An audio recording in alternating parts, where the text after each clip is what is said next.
So let me now turn to Greg Cassidy. And this is something that has been asked. I've been asked for, I can't tell you how many modelers have asked me about this. Tell me what paintbrushes to use and tell me how to keep them clean. And that's what Greg Cassidy is going to try to do for us. Well, thank you, Jim. I didn't realize so many people were interested in it. I hope I do justice to it. Okay, let me bring this up. You should see it full screen, I hope. Yes. All right. Welcome to my clinic about paintbrushes. We'll be going over what brush options there are and how to care for them. I used to teach a course in community college about electronic page imposition and printing, but my students had to know how a bindery department worked before they could learn how to impose pages to be printed. So we spent the first week in bindery. We'll be doing the same here, so before we go into brushes, we'll cover two other subjects. The first is paint. What kind of paint will you be using? That will determine your brush choices. We can broadly classify paints into two types, water-based and solvent-based. All paints consist of at least three parts. Pigments, these are the finely ground particles that do not dissolve but are suspended in paint. There are two types of pigment, prime pigments and extender pigments. Prime pigments are those that contribute to both wet and dry color in paint. Extender pigments are lower cost pigments that give extra weight or bulk to the paint. Binders. These are ingredients that provide a binding effect that hold the pigments together to create a dry film on the surface. A paint's binder is the key ingredient that directly relates to a paint's performance, including adhesion, washability, fade resistance, or gloss retention. You can have oil-based binders and acrylic binders. The vehicle is the transport for the mix of the pigments and binders to travel from the bottle to your subject and then evaporate. These types of liquids differ depending on the type of paint. For oil-based and alkyd paints, the liquid is typically paint thinner or other type of solvent. For acrylic paints, the liquid is usually, but not always, water. And additives. Some paints have additives for specific properties the manufacturer wants the paint to have. This applies less to model paint than to some other types of paints. Paint is a liquid mixture of pigment and solvent. When dry, it forms a film-like layer. You can see here the ratios of the components of paint, made up of pigments, binders, liquids, and additives. On the left is solvent paint, usually a half-and-half ratio. Waterborne paint on the right is made up of more vehicle and less pigment. Water-based acrylic paints have a water vehicle and both thin and clean up with water. Water-based acrylic paints are the most popular type of paint used by modelers now. These paints are non-toxic, odorless, and dry very quickly, so you don't have to wait a long time between coats. There are painting techniques that are easier to do with acrylics, such as dry brushing. When using these paints, you can wash your brushes in water so you don't need any special thinners to clean them with. Solvent-based acrylic paints. Several manufacturers of acrylic paint for modelers use an alcohol base or an acetone base instead of water. True Color and some Tamiya paints fall into this category. As these solvents evaporate faster than water, these paints dry even quicker than water-based acrylics. The downside is that these paints are generally thinner, so give less coverage, and the solvent in the fresh paint can damage paint underneath that is not fully cured. But they do spray nicely. Enamel paints were first designed for model kits and figures, making them a classic choice for hobbyists. These paints use an alkyd binder and acrylic resin to create a solvent with a petroleum base. Enamel paints have a strong vapor and smell similar to lacquer paints. You'll want to use them in a well-ventilated area. Enamel paints are the longest drying paint of all these options. The enamel uses a unique curing process to create a chemical change, ensuring the paint dries into a durable, hard shell compared to the other paint finishes. For decades, flocal paints were a fixture of model railroading. They were the only paints many used from the 60s until their virtual demise when the original formula was discontinued. To say the loss of flocal was significant to scale modeling would be an understatement. Because Flocal had such unique properties, it factored into many of the choices of how we went about constructing a model, mainly because it was durable and stuck to what you applied it to. You never had to worry about any type of masking material pulling it up, and it was impervious to all decal setting solutions. But for all its great qualities, Flocal had its own set of issues. At the top of the list was the health hazard of inhaling the fumes. The main component in Flocal was an organic compound known as xylene. Xylene was responsible for the characteristic smell of Flocal. Xylene was also a small component of lacquer thinners of the day.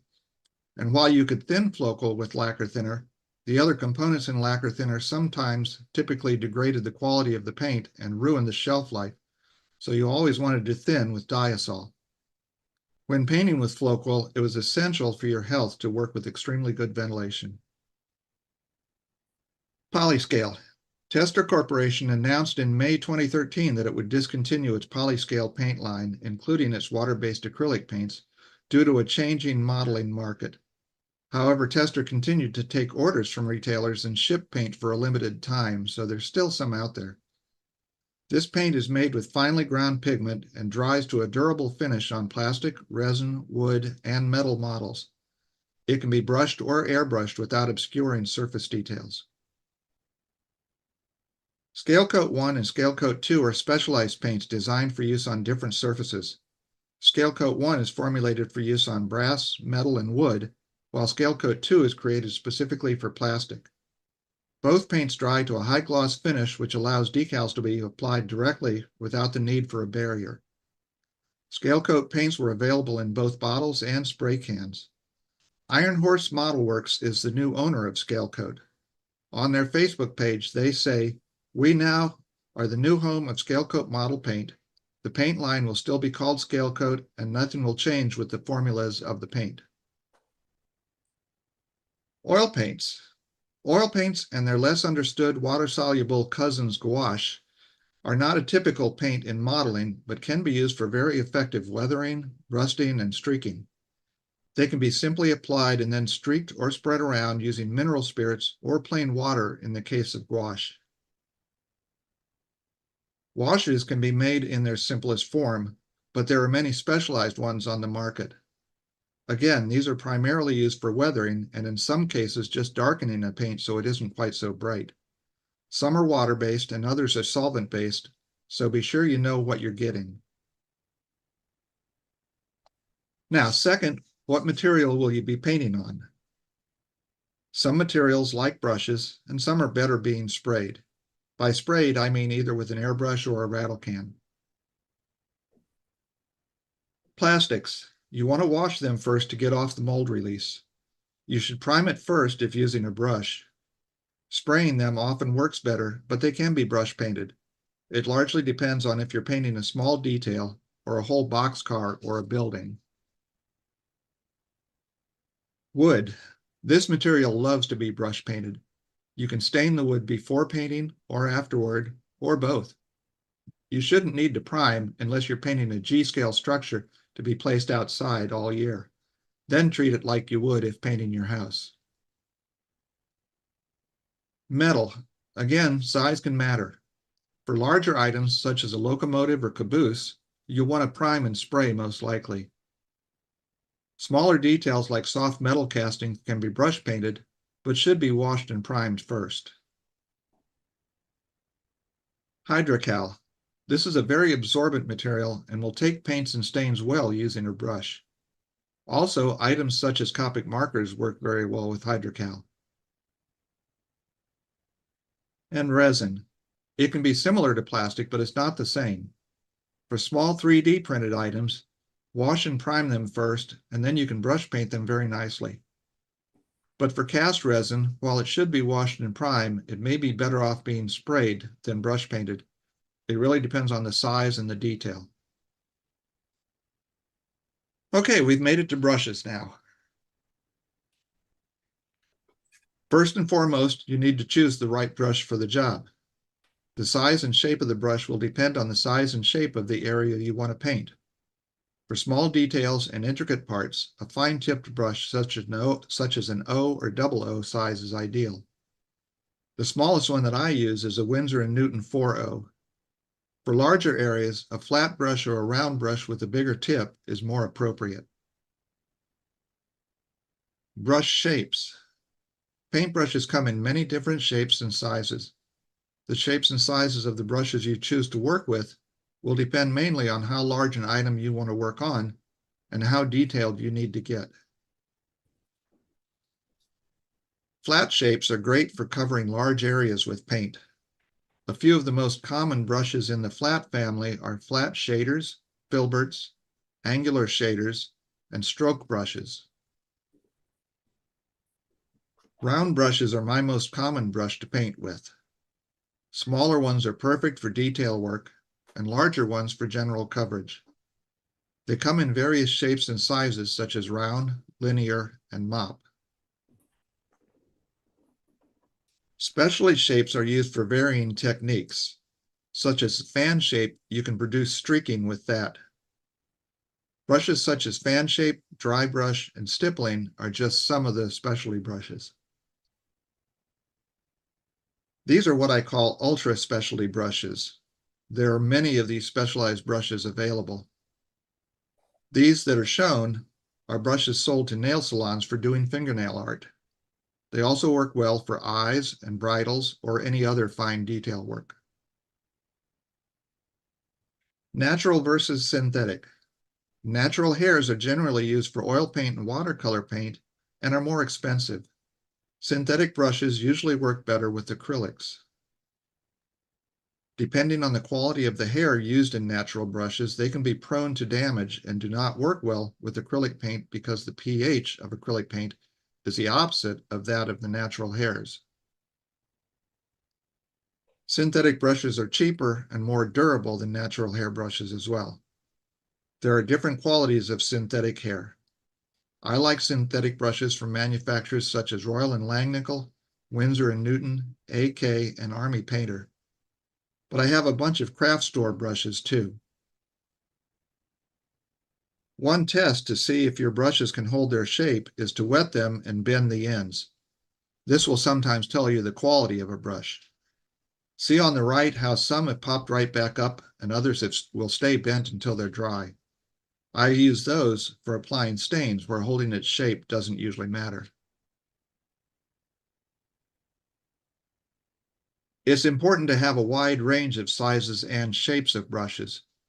You can see here I have my 4.0 Winsor & Newton for extremely fine detail, some Army Painter dry brushes for doing dry brushing, some OK Craftsmart brushes for general use, some nice Royal & Langnickel for better use, some really nice AK for really nice work, some really cheap craft store brushes for when it doesn't matter, and a mixed lot of really good to so-so brushes. Now, when applying paint to your model, sometimes it can work better to use thin coats and build up the color gradually. This will help you achieve a more even finish and avoid any unsightly brush marks or streaks. It is also important to avoid applying too much pressure on the brush, as this can cause the paint to go on too thick and result in an uneven finish. Thinning your paint with water or a paint thinner can help you achieve a smoother finish. It also allows the paint to flow better, making it easier to apply with a brush. Be careful not to over-thin your paint, as this can affect the color and the coverage. I like to use Liquitex Flow Aid. Water sometimes has too much surface tension. You can also see I like to use a coffee lid for my palette. They're cheap and disposable. If every time you wash a brush, you leave a little bit of paint at the base of the bristles in that hard-to-reach bit near the ferrule, it'll gradually accumulate as dry paint, stiffen, and force the hairs apart. It's tedious to ensure all the paint is washed out thoroughly at the end of every painting session, but it's worth it, so try to. I used to use a small bowl with a brush puck for rinsing, but started using a rinse well, which I really like. Whatever you use, have it nearby and easy to keep clean water in. Having a sink near your work brush is handy as well.